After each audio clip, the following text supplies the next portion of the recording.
Okay, why don't we get started here? So today we will finish up principal component analysis and then begin something called factor analysis. Are there any questions? Okay.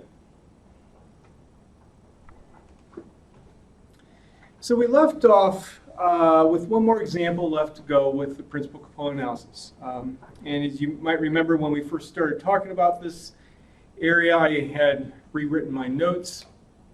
And originally this example was first in the notes, so before the goblet example. Some of the, I guess, introductory stuff that was in the goblet example, I just decided, well, I'm just going to leave it here in the serial data example, even though we're not going to get into the details of it. So it just provides another example of some more of the introductory stuff. But there are a few things in the serial example that I do want to talk about. So first of all, with the serial data, obviously we only have 3 variables. So would anyone ever really want to do principal component analysis on it? Well, probably not. Again, we're trying to reduce the number of I guess you could say reduce the number of variables that we actually look at. And if you only have 3, well, you could simply do like a scatter plot of the data to make some judgments. And we've seen that before. But since there's only 3 variables here, it does help illustrate a few things more easily than if we had more variables. So first of all, let's take a look at the correlation matrix. So given this correlation matrix and what we know about principal component analysis, don't worry about the fact there's only 3 variables. How well do you think principal component analysis will work in terms of its goals of, let's say, reducing the dimension or reducing the number of variables that you end up looking at? How well do you think principal component analysis will work, given what we see here with this correlation matrix? So, at the very beginning of the PCA section, I said, what PCA does, it takes a set of correlated variables and finds some new variables called principal components that are uncorrelated. What do you think about the levels of correlation that we see here? The level of correlation is low, I think. Yeah. And it doesn't work well. Yeah, so because of that, principal component analysis probably is not going to work well in terms of, let's say, reduce the number of variables, of these new variables that we look at in comparison to the original variables. Thank you. Now also in this particular setting, we will also want to use the correlation matrix. In other words, with our standardized variables, we will be using the covariance matrix. But people often just refer to this as, well, you're using the correlation matrix. Okay. We would want to use the correlation matrix here rather than using the covariance matrix for the unstandardized variables, because we have variables that are measured in a different scale, and also there's a vast amount of differences in the variability of these 3 variables. Now you might be wondering, well, couldn't we put these variables on the same numerical scale? Because after all, fat and sugar are already, let's say, a proportion of grams per serving size, and sodium's proportion of milligrams per serving size. Well, couldn't we just convert sodium to grams per serving size? And yes, you could do that, but you still will end up having a large difference in the variances of these 3 variables, even if they're measured on the same scale. Notice how this is different from what we saw with the goblet data. So I guess just to actually illustrate this,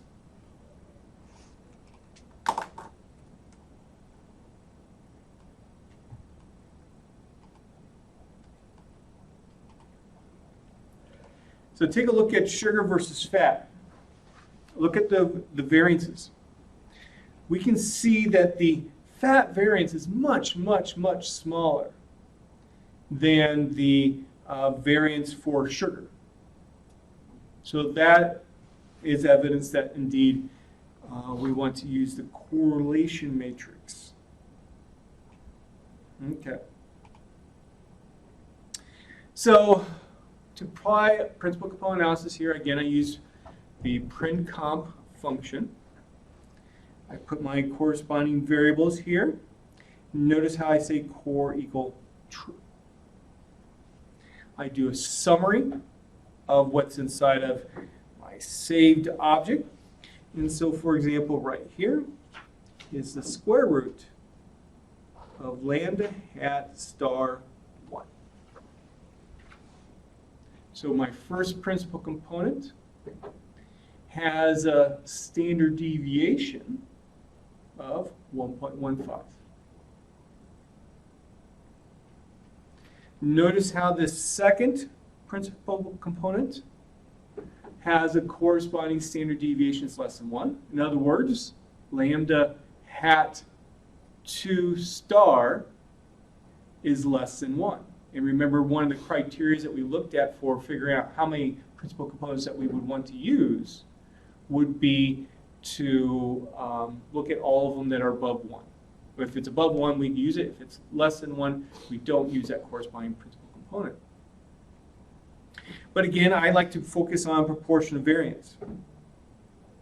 So that first principal component explains 44% of the total variability in your original variables. Now, just 3 variables overall, each variable, when they're standardized, would explain 33%. So you're not gaining much there. If I look at, and I would never want to just simply use just one principal component if I'm only explaining 44% of the information that's in my data. That's just not that much. So I go to my second principal component. Okay, that's going to explain 31%. Okay, notice how that's less than 1/3. And so with that, I'm explaining 75% of the variability, 75% of the information that's available in my data. It's not too bad, but then think about it this way. I can use 2 principal components to explain 75% of the information that's in my data when I only have 3 variables. Well, why just use 2? Just use all the original 3. Okay.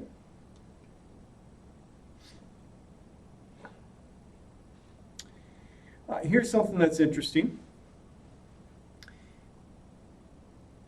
Notice here's that first eigenvector corresponding to the largest eigenvalue.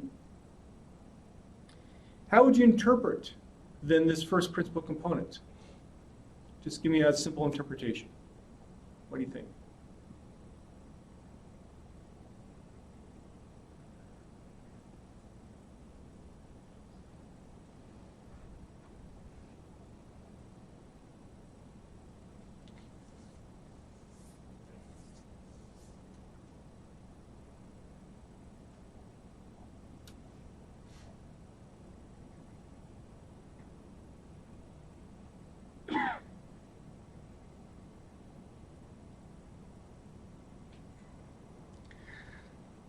Let's see now. So it's almost like a staring contest.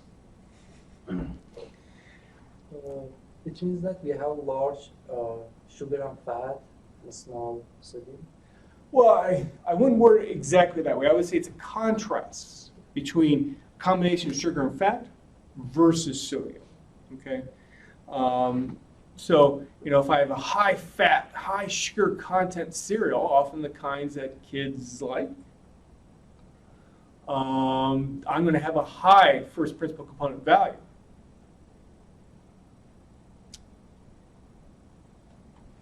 Okay. Now,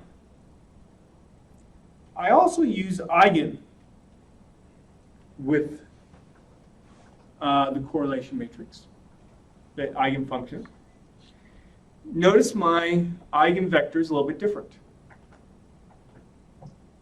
Is this of concern?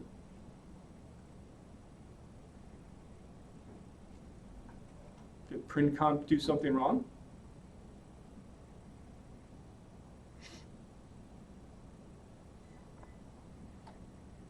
Well, the answer is no. Why is this not a concern?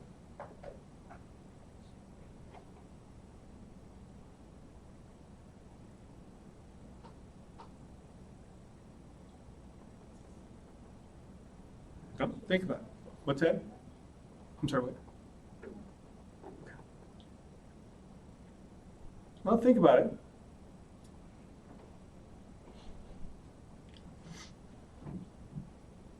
Okay. Now this next little part here is, I think, corresponds to maybe the very last problem of the project. And that is, I want to actually find the regular old sample variance of my principal component scores. And so one way to do that is, well, first of all, I find the principal component scores. Then I use the apply function, where I'm going to apply to these principal component scores, structured in columns. Margin equal 2, I'm going to apply a particular function to each column, and the function I'm going to apply is var. So the sample variance for all the principal component scores is 1.32. And if I were to come up here to this right here, and if I square that, I get 1.32. The purpose here is to illustrate that if I look at all the scores, the sample variance is the same as what that first estimated eigenvalue would be. In terms of our notation, remember how we had var 1 star is equal to lambda 1 star? That's what this is illustrating. But now we're doing it from the estimate perspective.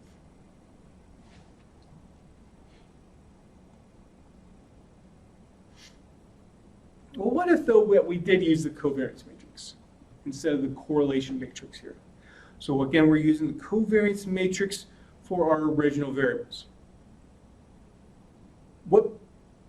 How bad would it be? So here's that covariance matrix again. And I already illustrated this big difference that we see here. But then also compare it to sodium. Look at that. That sodium is much, much bigger. So what if I now use this covariance matrix with printcomp? So I would say core equal false now. This is what I get. The first principal component explains 99.6% of the total variability in my data set. But what's going on here? Why is this so much higher? Take a look at that first eigenvector. Sodium has a -1 there. Sugar and fat are essentially about 0. So what is this first eigenvector, what is this first principal component representing? Well, essentially just sodium. Well, why did this happen? Well, this corresponds to something that we actually talked about in our last class. Principal component analysis notices that that variance for sodium is so high. And so if I look at my total variance, and if I want to explain as much of the total variance as possible with this linear combination of my original variables, it would make sense that, well, let's just put a whole bunch of weight on sodium, and voila, I've explained now 99.6% of my total variation. Take a look at the second principal component. It's essentially just representing sugar. Why? Look at how much bigger the sugar variance is compared to the fat. The third principal component is essentially just only fat itself. And so is this principal component analysis worthwhile? Well, no, because you're just getting back the original variables themselves. This then, I guess, puts a data example to what I had talked about before about what happens if you do have a lot of different variances amongst your data.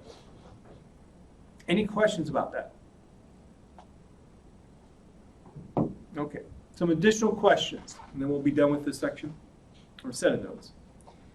Suppose more than 3 PCs are needed for a PCA. How would you represent these graphically? We actually already talked about that. Does anyone remember what the answer is? So let's say I need 5 principal components to get, let's say, 90% of the total variability in my data. How would I represent them graphically? I can't do a 3D scatter plot. Coordinate plot. Yeah, the parallel coordinate plot. If you don't have too many variables, too many observations, you could use a stars plot as well. Suppose 2D scatter plots or 3D scatter plots are used to examine principal components, the scores. But less than 50% of the total variation is accounted for by these 3 PCs. Is this okay to do? What do you think? We might have talked about this also a little bit earlier. Would you be comfortable doing, let's say, 2 principal components explain 45% of the total variability, the total information that's in your data, and you did a two-dimensional scatter plot of them. Would that be okay? I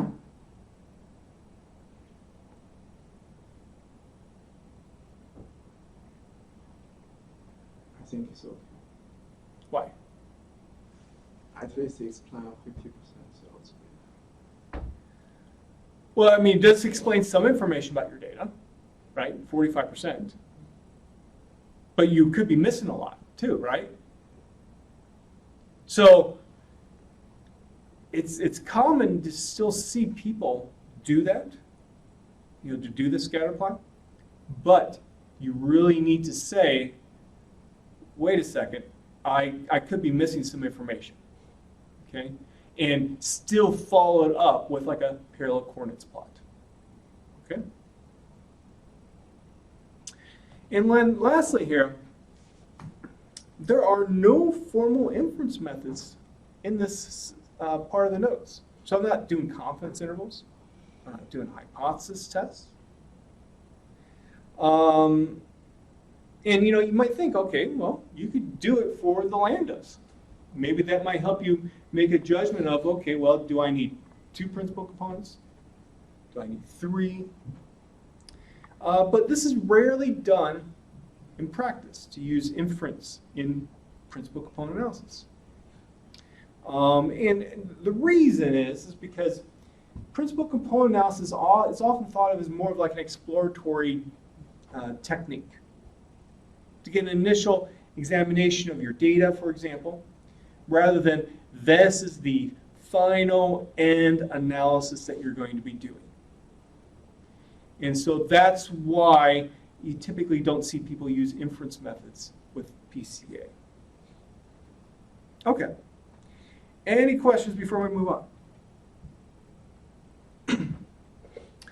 Okay, so next we're going to talk about factor analysis, or I'll just often abbreviate with FA. And there's a lot of similarities with principal component analysis in terms of the overall goal is to, let's say, look at your data in a smaller dimension, or find the true dimension of your data. So again, if you start off with 10 variables, maybe I could find some combination of these variables such that maybe only 2 are really needed so that I can still understand what my data is giving me in terms of the information that's available. So that's same as principal component analysis. Also, these new variables that you form, you would like to be able to interpret them. Now, one from one perspective, an advantage that FA has over PCA is that you can potentially have more luck with getting a good interpretation of these new variables.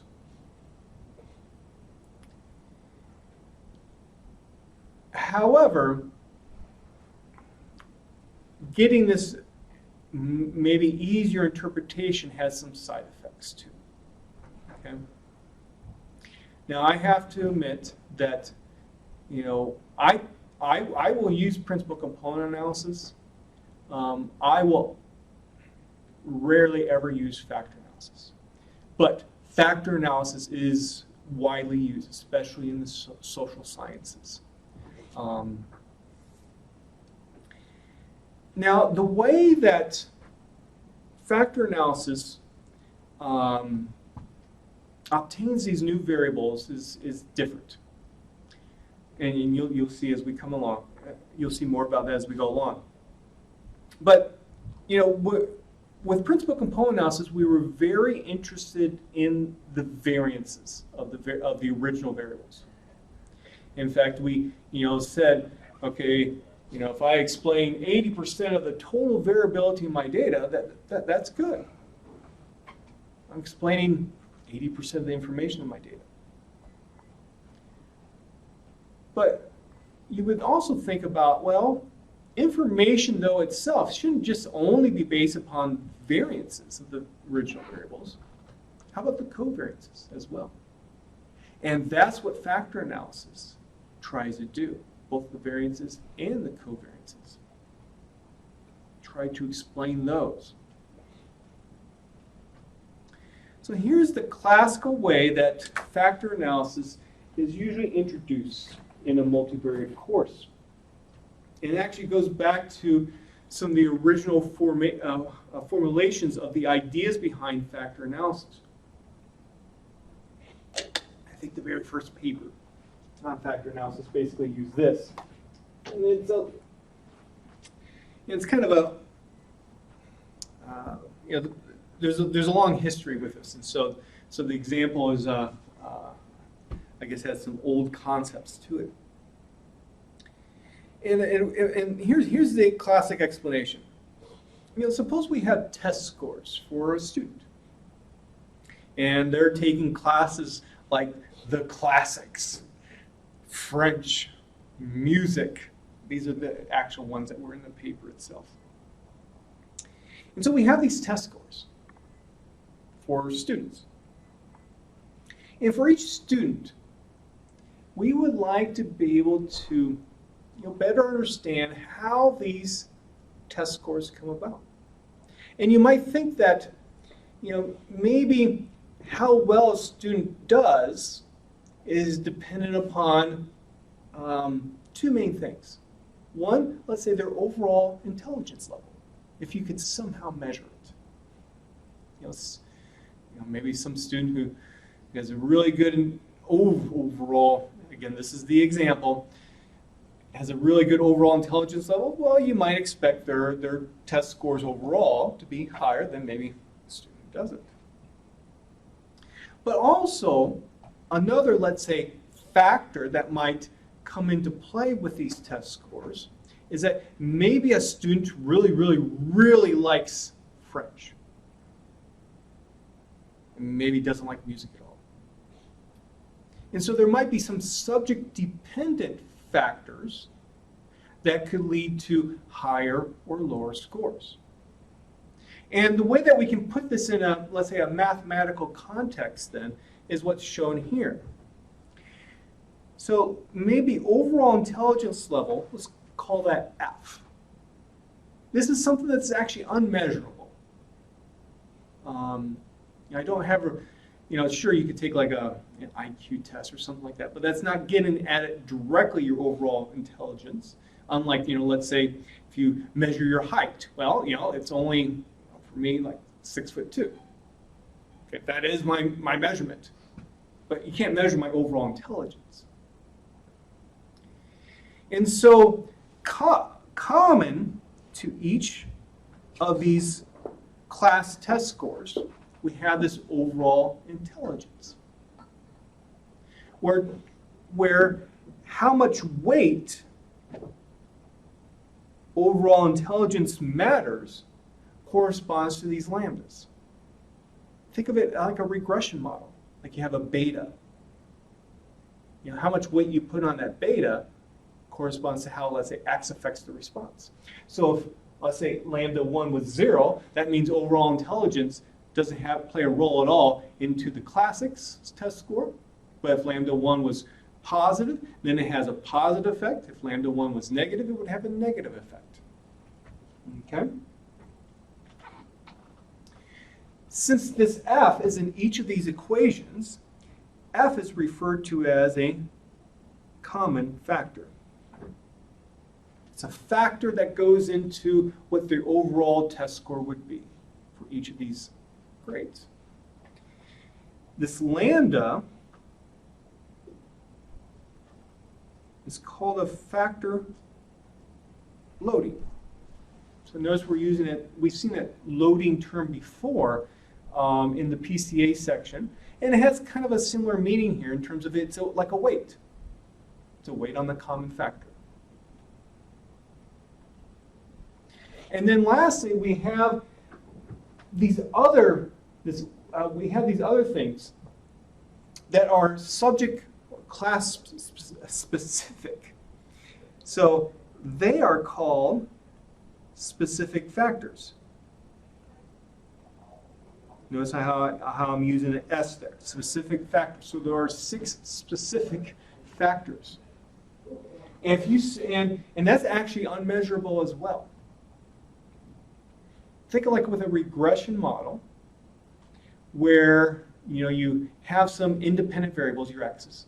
And at the very end of your regression model, what do you have? You have that error term. You have it's often referred to as epsilon. That's unmeasurable as well.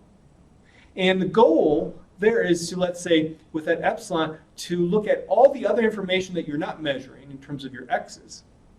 And that's going to give you your y in the end. And this kind of has a similar meaning.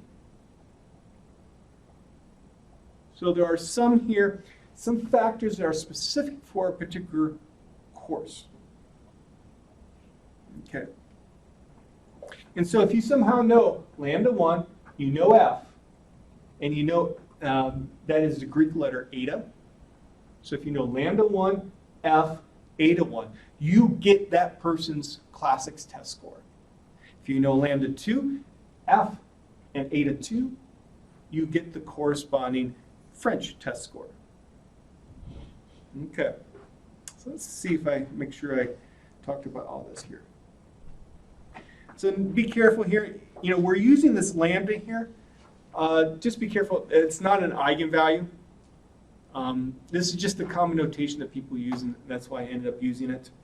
So even though we've used lambda before to represent an eigenvalue, it's not here. Okay, let's see here. So F, our common factor, is a random variable.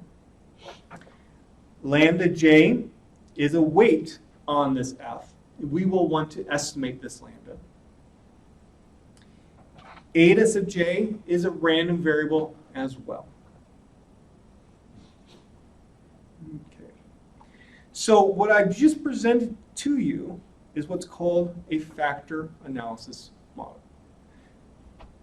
You see some similarities to what you see for a regression model, but there are differences as well. Because notice we have an equation, we have multiple equations, not just one equation for the regression model. Now overall, let me warn you, in this whole set of notes, there's a lot of terminology. If I was the one who was developing factor analysis, I wouldn't introduce all this, I wouldn't do all this terminology. But I'm going to give you all this terminology because, especially if you use this outside this class, you have to be ready with understanding, okay, this means this means that. Oh, this has 2 different words that represent exactly the same thing. So that's why I'm going to give this to you. So just realize there's going to be a lot of terminology. I mean, obviously, we just already introduced some terminology. There's going to be a lot of terminology. And I think probably in all the notes that we have in this course, this is going to take me the longest to go through some introductory stuff before I get to an actual data example. Just be patient. We will get to data examples coming up. So let's do this. Let's talk about this relationship between regression analysis and what a factor analysis model is a little bit more. So with this regression model, here's just kind of a review. We have this y that's our response variable. X's are our independent variables or explanatory variables. The betas weight each of the x's to give us some information about how x affects y. At the very end of the equation, we have an epsilon. This epsilon represents our random error term, and this basically just represents everything else that that the x's are not accounting for. Let me turn off my spell check here, so we don't need that.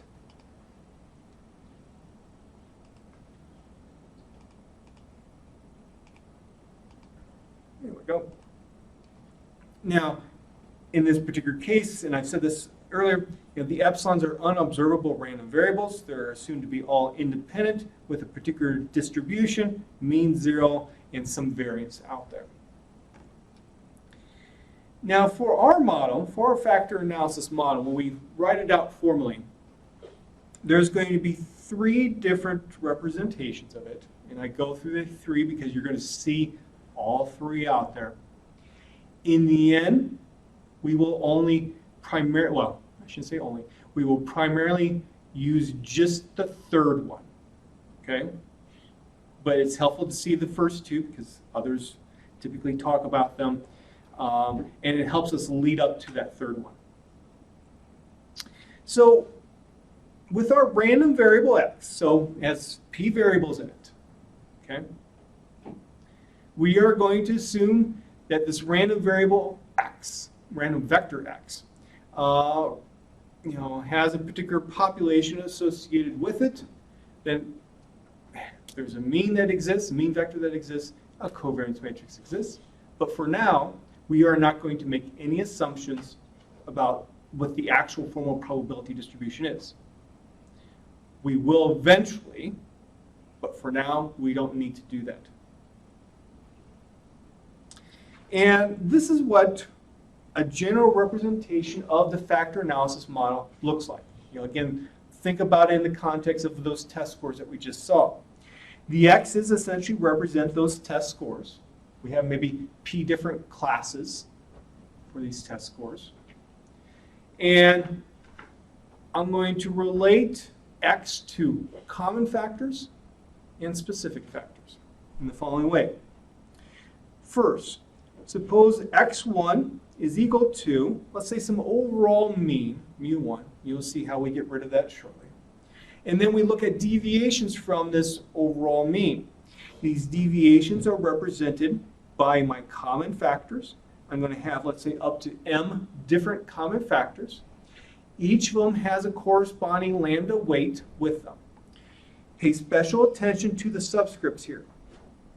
So the first subscript is for the original variable.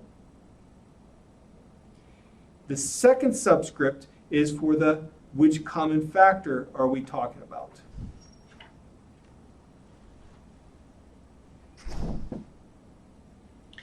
Then at the very end, we have our specific factor. And notice how that first one I just circled is eta 1. So it's the specific factor for x1. Then x2 is written out in the same way. I have an overall mean. Notice now I have a subscript 2 on that first lambda because this is for the second original variable. A subscript 1, meaning that this is for the first common factor. And so this is what our model looks like. So these f's are random variables.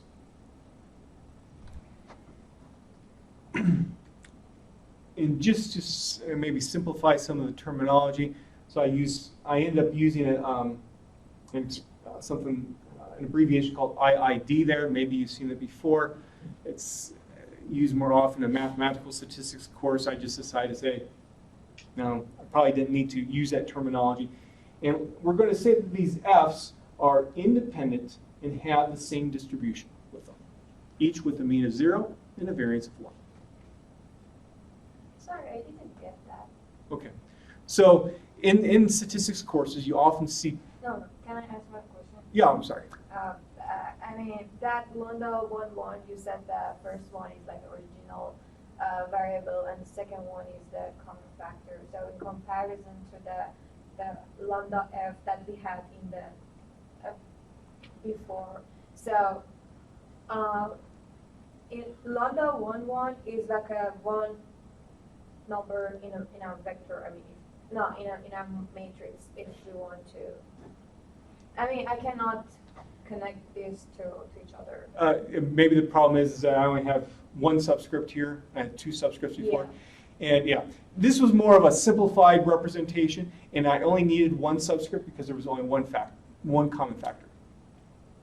So if I wanted to, corresponding to our now more formal representation, I could put a 1 here, I could put a 1 here, I could put a 1 here, put a 1 on the F's as well. Now I have the equivalence. And still the F's are the common factors? Yes, yes. So the only difference from and let me actually do a split screen here so that we can see this better too. That might be helpful.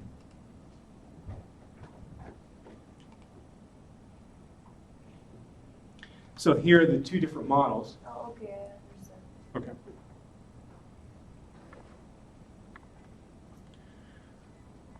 Okay.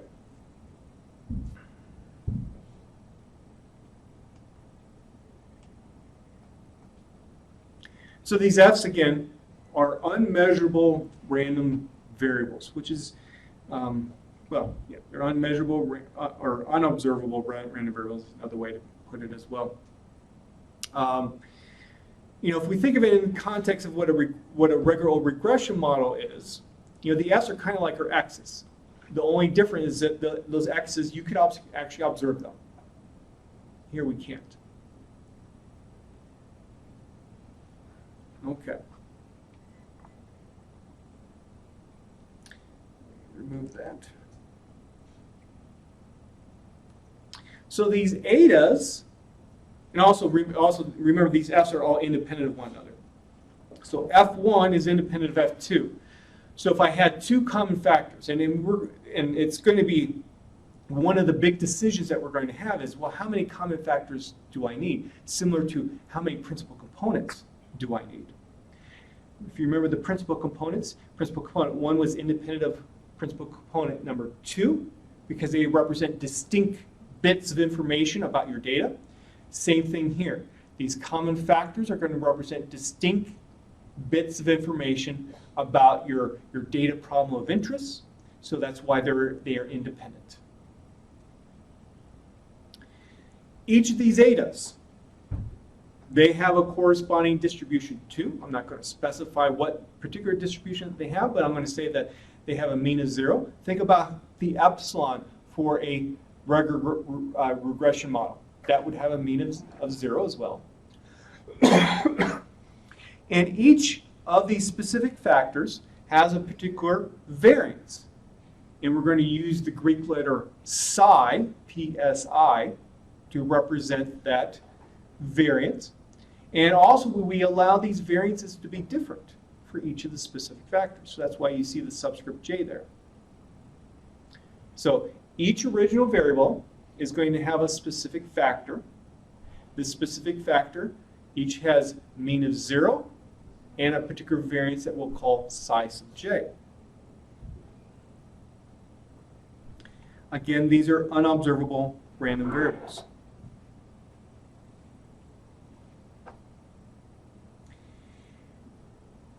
Here's where we have more terminology, unfortunately. These psi's are often referred to as specific variances.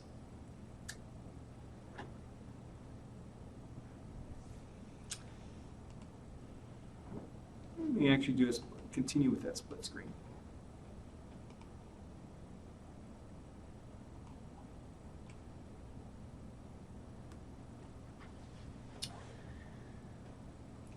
We also make an assumption that the F's are independent of the etas as well. These lambdas, which are weighting the common factors, I've already introduced that they're called factor loadings, just common terminology that people use. And so those lambdas are what we're going to try to estimate. Well, actually even estimate these specific variances as well. The lambdas will be very important to us. Just to emphasize this, again, if let's say lambda 1, 1 was 0, then that would tell us that F1 essentially does not affect X1.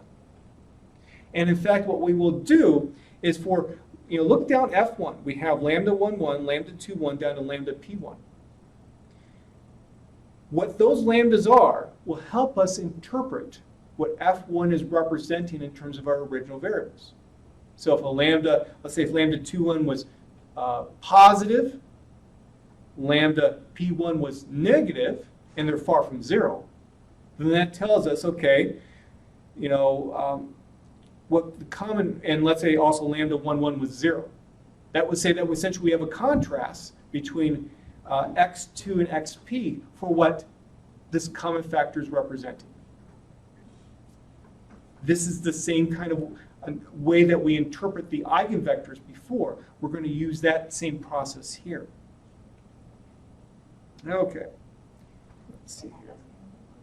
Yeah. I just want to, in the third one, Help me out. What do you mean by third? it was like 6 definition, I think you talked about. Yeah, the third Okay, yeah, one, I see it. It says that equal to independent row, and I don't understand that part. What this is saying, well, let's relate it to a regression model, okay?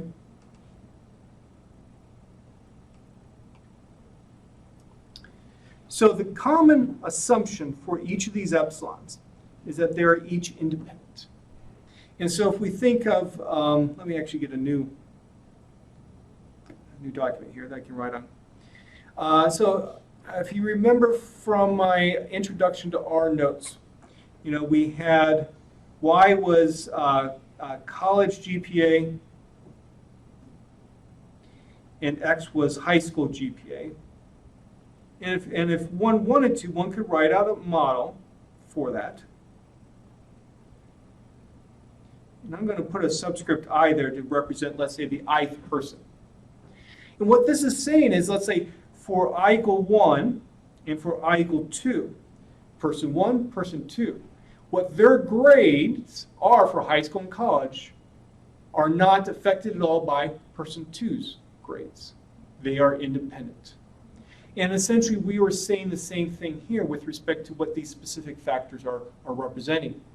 What eta 1 is giving us is independent of what eta 2 is giving us.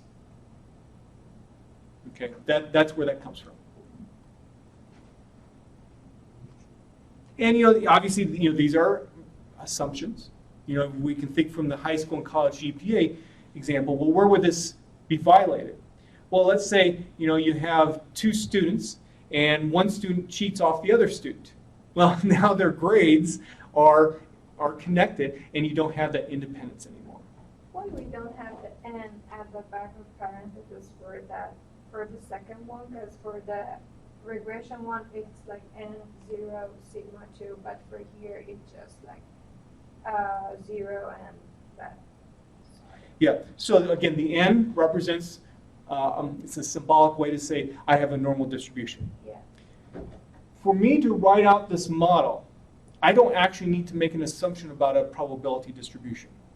All I need to say is that, okay, I have a mean that exists, and I have a covariance matrix exists. Okay. But I don't need to say this has a particular probability distribution. Eventually, though, when we actually do the estimation, we will actually make an assumption that I do have a multivariate normal distribution. Okay.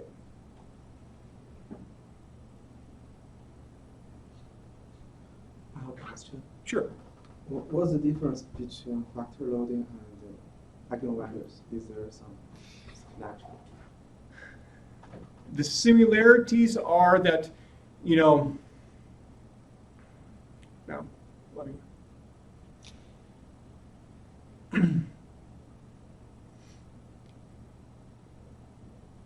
The lambdas here are not eigenvalues or any kind of corresponding eigenvector. They are not. You know, I ended up using lambdas here. Maybe I shouldn't have, because these are this is how it's commonly represented. You know, let me back up a second. So once we got past, let's say, the graphic section, basically each of these new subsections of the notes will be essentially independent of one another. And so while in principal component analysis, we did kind of continue using lambdas for eigenvalues and eigenvectors, now for factor analysis, we're not. You know, why was another reason why I use lambdas?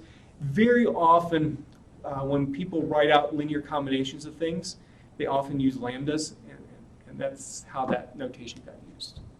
So I apologize that it can be a little bit confusing, but just realize here, lambdas are not eigenvalues. That's the main thing you need to realize here. They're just I think they're similar. Well, no. I guess that's the easiest way to put it. How about you ask that question again if that question still exists after we do a little bit more, okay? Let's see.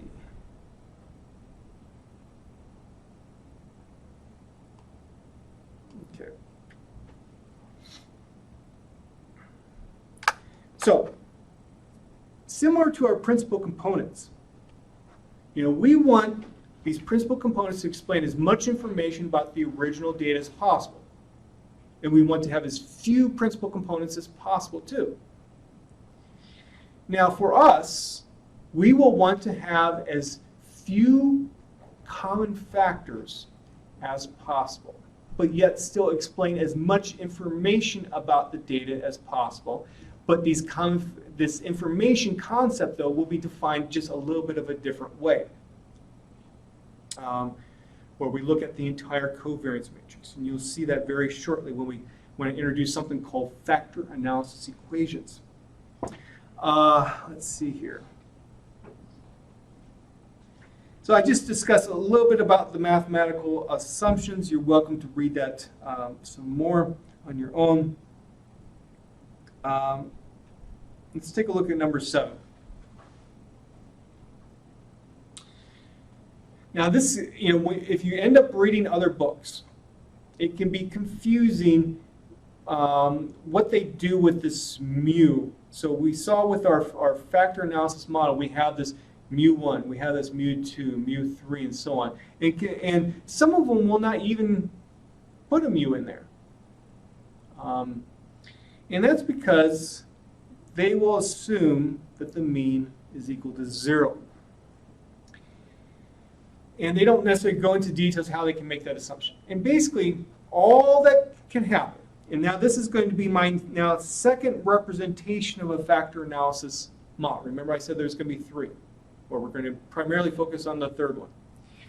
And so the way that people can get around that assumption is that they replace our original, let's say, x, the stuff that's on the left side, by a mean adjusted x. So this essentially is xj minus mu j, and we could just call it, let's say, x tilde j. And so that mean essentially is absorbed into the x there in terms of, it's just simply mean adjusted. And that way, we don't even need to worry about the mu. And so this is another way that you will see people represent these factor analysis models. And we can also put, well, also the first model as well, we can put this in terms of matrices. And notice how this makes it a little bit more compact. So we have this x tilde vector, and then we have a matrix of all our lambdas. And so this is the uppercase Greek letter lambda that I'm now representing all of our, let's say, little lambda 1, 1, little lambda 1, 2, and so on. This matrix is going to be P by M. Why? Remember, we have in our general formulation M common factors. They're going to be the corresponding represented by the columns. And then we have P original variables represented by the rows. So if x tilde is P by 1, I need to make sure that I have P rows of these lambdas.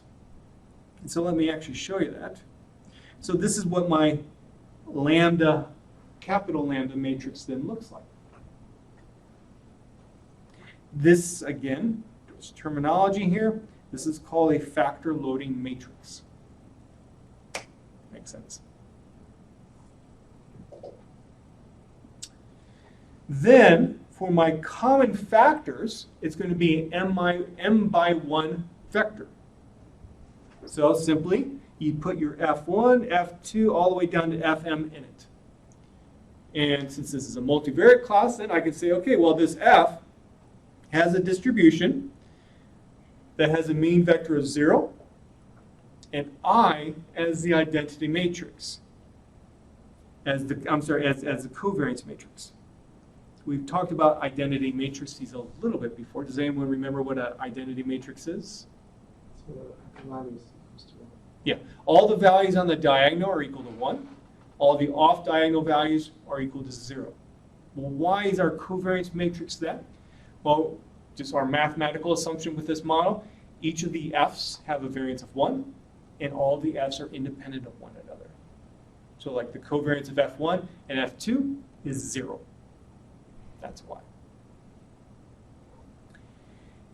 Then we also have a vector of our etas. It has to be P by 1 as well, because again, I have P different x tildes. And we can put these etas in the vector like that. It has a distribution with a mean vector of 0 and a covariance matrix. How about we just call it eta itself? And notice that that's also a diagonal matrix, where on the diagonal we have the corresponding variances. So this would be the variance of eta 1. This would be the variance of eta p. These etas are assumed to be independent of one another, so that's why I have zeros on the off-diagonal elements.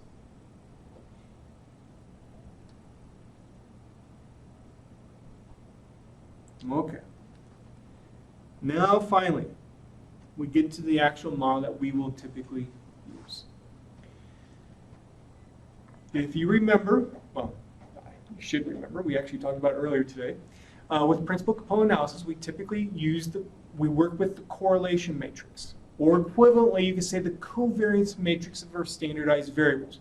The reason being is because our variables will often have different amounts of variances or different sizes of variances. And if they are very different, that can screw things up. Okay? Similar thing here. So we will typically work with standardized variables so that Z1 has a variance of 1, Z2 has a variance of 1, Z3 has a variance of 1. And so finally we get to our last representation, and this is what our factor analysis model is going to look like.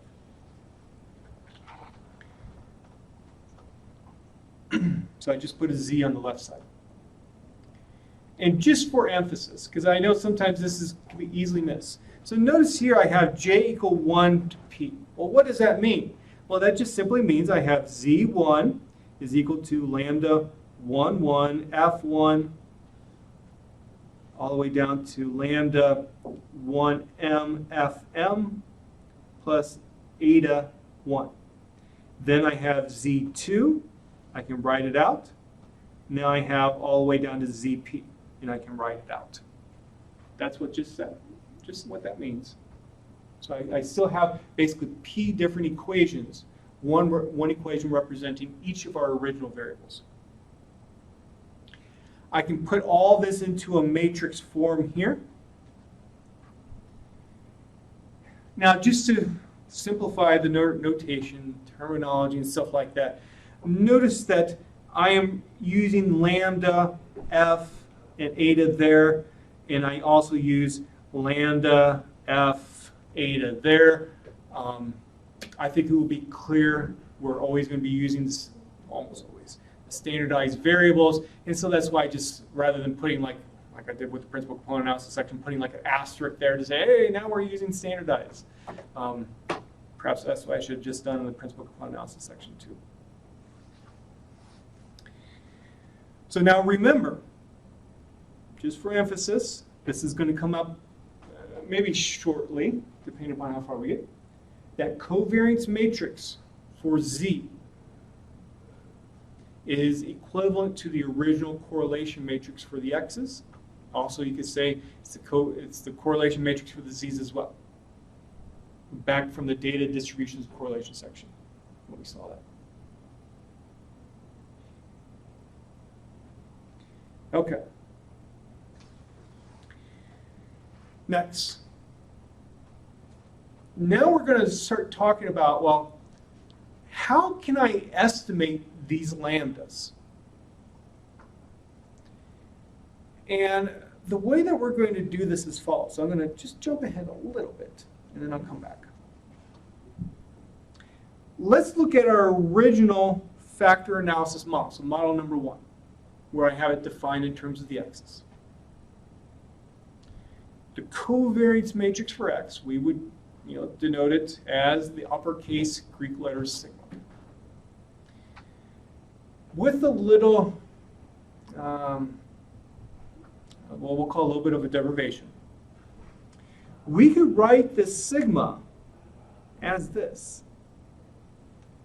Your factor loading matrix times the transpose of your factor loading matrix plus your diagonal matrix of all those specific factor variances. You could write it in this form because of our model structure. So, if you somehow knew what your sigma was, you now have a way to solve for each of your factor loadings, your lambdas, and those specific variances. You could set up a system of equations and solve for each of the lambdas in each of this size based upon this relationship there. That's how we're going to, in the end, estimate each of these factor loadings in these specific variances. More on that shortly. Okay.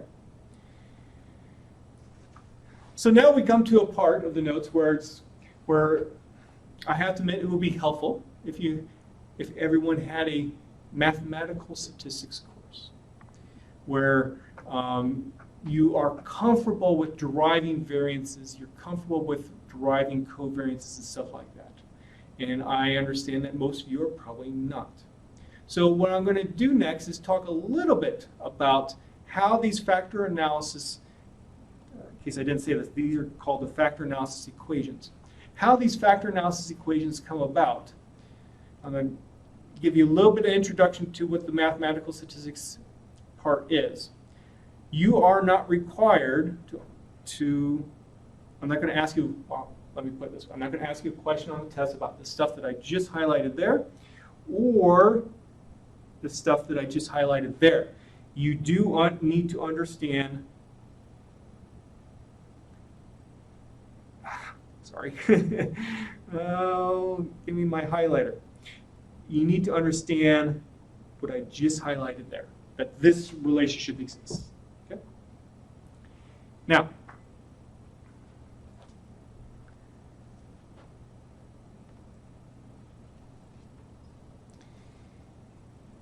if I wanted to, let's say, find the covariance matrix of, if I have a random vector, call it y, and a matrix of constants, call it a.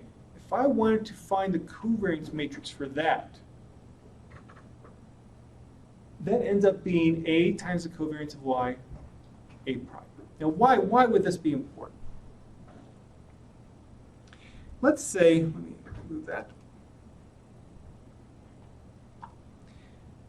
Let's say that I have a 2x1 vector for y. It has components y1, y2. And let's say that A looks like this. Oh, it's 1, -1, 0, and 1. So that's my A. Here's my y. Now, if I do the math here, I end up getting y1 minus y2, and then just y2.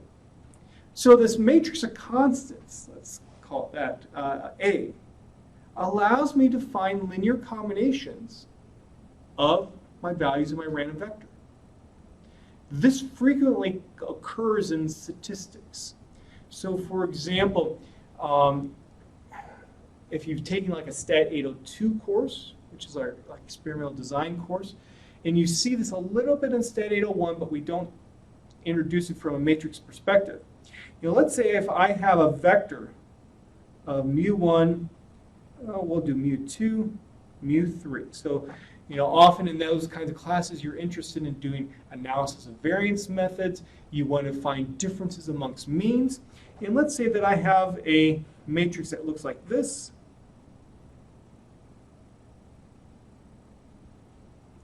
This ends up being mu1 minus mu3, mu2 minus mu3. You know, that should look a little bit familiar. You're comparing all pairwise differences of means. And the way that you can get that is through a representation like this. This is like my A matrix. Okay? And so in order to derive then, let's say, if you wanted, let's say, a confidence interval for mu1 minus mu3, in order to derive that, you would often have to start with the estimated covariance matrix for the corresponding sample means. And then you could apply this A matrix with it to find the corresponding variances that you need for mu1 minus mu2 and mu1 minus mu3 without going into too much more detail. And this can be easily found through this little relationship there. Okay. Now also if I have, let's say, two random vectors, let's call it x and y. I want to find the covariance of x plus the covariance of y. If they're independent, I can just find the individual covariance matrices for x and y and add them together. And hopefully that makes some intuitive sense. If one doesn't affect the other, okay, well, that's all you need to do. So why is this all important? Well, it's because it's going to give us, I guess you could say, a little background about how this expression for sigma comes about.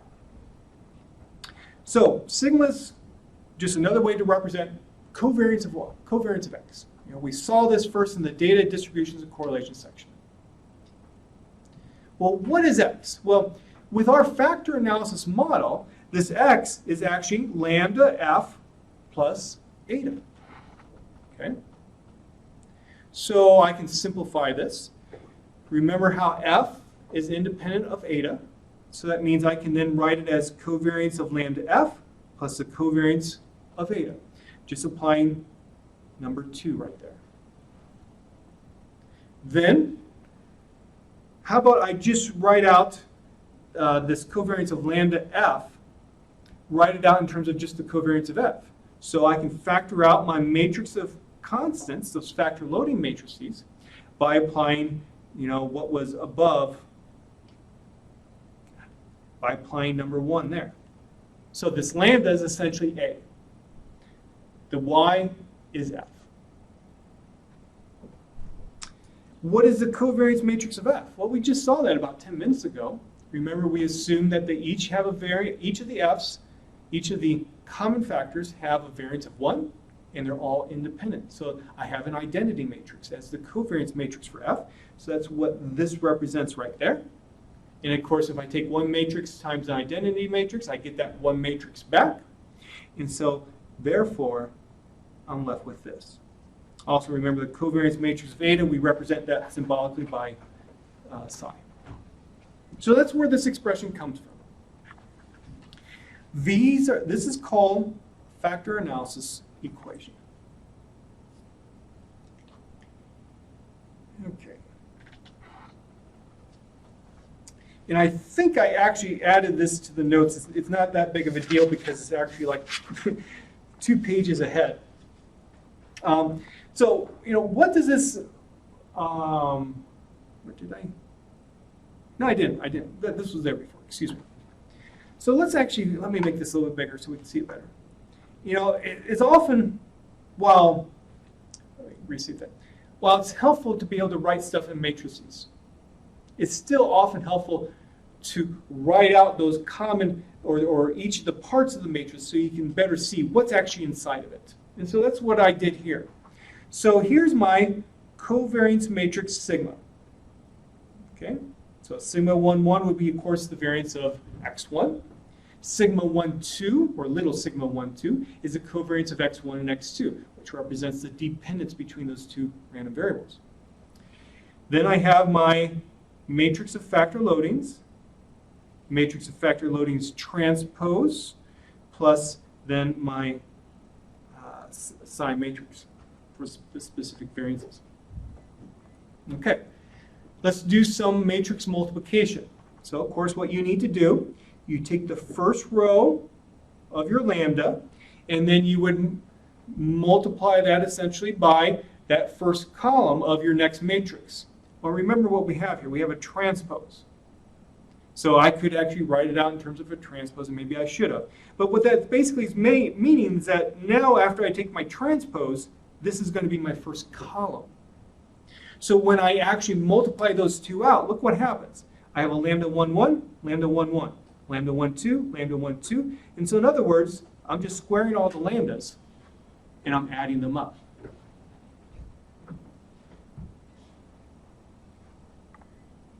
Let's just do one more case.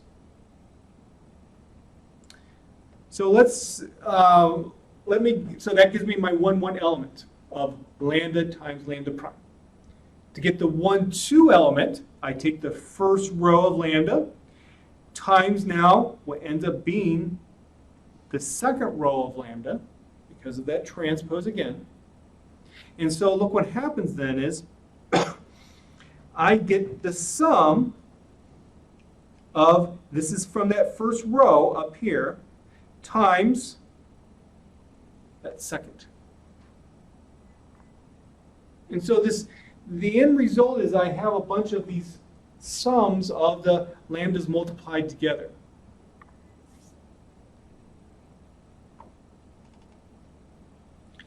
Next, how about we start moving in the terms of my psi matrix into this matrix of these lambdas that I just found. And this is what I end up with. All the off-diagonal elements were 0 for that psi matrix, so they don't affect anything. Just the diagonal elements. And so look what this means. That sigma 1, 1 is equal to the sum of these lambda squared plus psi 1. Sigma 2, 2 has a similar representation as well.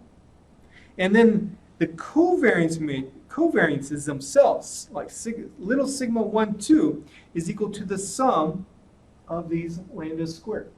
I'm sorry, lambdas multiplied by each other.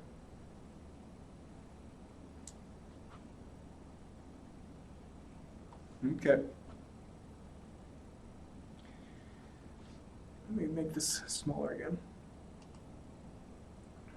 So, given this expression here, I guess I just kind of wrote this out. Each of the variances can be represented, variances of original variables can be represented like that. Now we have some more terminology.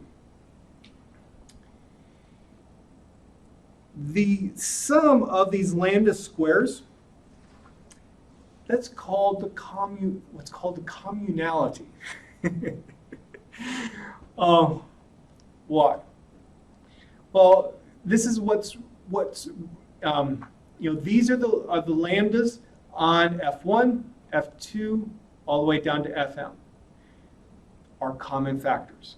So that's where the terminology communality comes from. And we might be interested then as well, what proportion of the variance of xj is explained by the common factors? Well, we just look at this sum of these lambda squared. That's it. And for proportion, then we take the original variance for, let's say, x sub j. And so, and perhaps this is overdoing it, the variance of xj then is essentially equal to what's called a communality plus the specific variance. Now again, if it was me, if I was the one who was inventing factor analysis and introducing these notations, I wouldn't even use the word communality, but I'm showing you this because others use it, and you usually see this word in output from R or even other statistical packages. Another example of this terminology, specific variances are often referred to as the uniqueness. Why? Well, each of the specific factors are unique to a particular x. And so people often now refer to then the corresponding specific variance as the uniqueness. Again, you will often see this in the output. And let's see, I think we'll end it on this. Maybe not. Okay. Now, I said before that these lambdas are going to be very important to us. It helps us to understand the relationship between the common factors and the original variables. We said, well, if a lambda was 0 on let's say f1, that says f1 plays no role into what, let's say, the corresponding x's. But we can even go a little bit further. One can derive, and you are not responsible for the part that I'm circling right here. If you had a mathematical statistics course, one could actually derive that the covariance between xj and fk.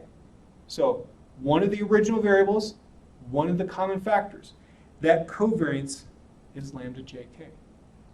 So again, covariance measures dependence between two random variables. And so now we have a nice little mathematical representation of just how important this lambda is. Because again, if lambda jk was 0, that means that there's no association at all between the two. If lambda jk is, let's say, positive, away from 0, that says there's a positive dependence. If lambda jk is negative, that says there's negative dependence. And you can use that then to try to interpret what then what that corresponding f is actually representing in terms of the original variables.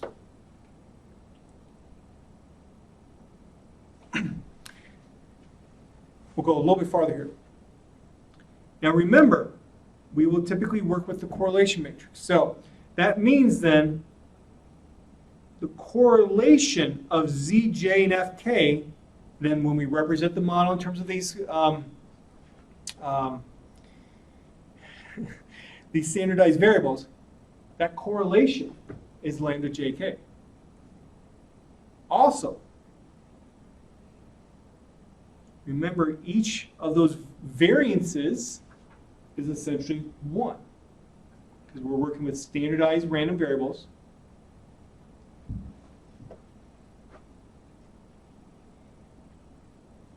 Also, these lambdas will have to be between -1 and 1, because this is a correlation. Okay. We will review this, obviously, next time. But there's a lot here. And one of my recommendations always whenever I teach this to students is actually write out, this is how we can represent the factor analysis model. Here's another way, here's another way. This is the definition of communality. This is the definition of uniqueness. This is, just write that out and almost think of it as like your study sheet. And have that, you can even bring it into class here so that when I say uniqueness, you'll be thinking, okay, what was that again? Oh, I can just look at it real quick. So, okay, so let's talk about what's next in our course. Oops, wrong one. So, I have my usual office hours. No limitations on my normal office hours today. Next Thursday, we will continue with factor analysis. It's going to take us at least 2 more classes to get through it. Then looking further ahead, you have project number 1 that's due on Friday. I strongly recommend that you make a lot of progress before our next class on Thursday so that you can ask me questions. Because obviously, the format that I've given to you could have some different interpretations. And this would be a great time to ask questions about that. And we have a test that's coming up in a little over 2 weeks. So, any last questions before we end? Okay, that's all for today then.